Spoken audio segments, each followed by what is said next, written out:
In this video, I'll guide you through how to add line numbers in Google Docs. Line numbers are really useful when you're working on essays, legal documents, scripts, or any kind of writing where you need to refer to specific lines quickly and accurately. By the end of this tutorial, you'll know exactly how to turn them on, customize how they appear, and make the most of this feature while you're editing or collaborating with others. Let's start with the very first thing you need to do. Open your document in Google Docs. Go ahead and sign into your Google account if you're not already, then open the document where you want to add line numbers. This can be a brand new document or an existing one. The process is exactly the same either way. It's also a good idea to make sure the document is fully loaded and you're not in suggesting or viewing mode, just so nothing gets in the way as you set things up.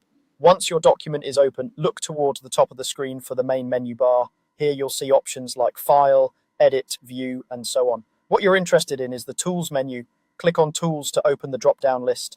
In this list, you'll see a variety of features such as spelling and grammar, word count, and voice typing. You're looking for an option labeled Line Numbers. Some accounts or regions may not have this feature yet, so if you don't see line numbers in the Tools menu, it may not be available for your account at this time.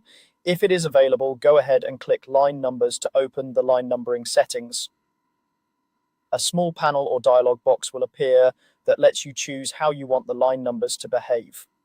One of the main choices you'll see is between continuous numbering and numbering per page. Continuous numbering means the lines will be counted from the very top of the document straight through to the end without restarting. So if page 1 ends at line 40, page 2 will start at line 41 and so on. This is often helpful if you're working with longer documents where you want a single consistent reference system for the entire file.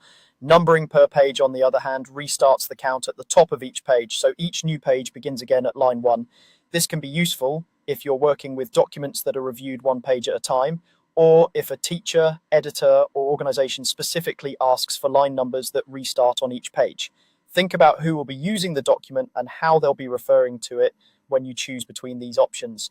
After you've decided how you want the numbers to appear, take a moment to double check your selection. When you're happy with your choice, click Apply. Google Docs will then add the line numbers along the side of your document based on the option you selected. You should see them appear right away, usually in the left margin next to your text. From here, you can scroll through your document to make sure everything looks the way you expect. If you change your mind later, you can always go back to the Tools menu, open line numbers again, and adjust the settings or turn them off. That's all there is to it. You've successfully added line numbers in Google Docs, making it much easier to reference, review, and discuss specific parts of your document.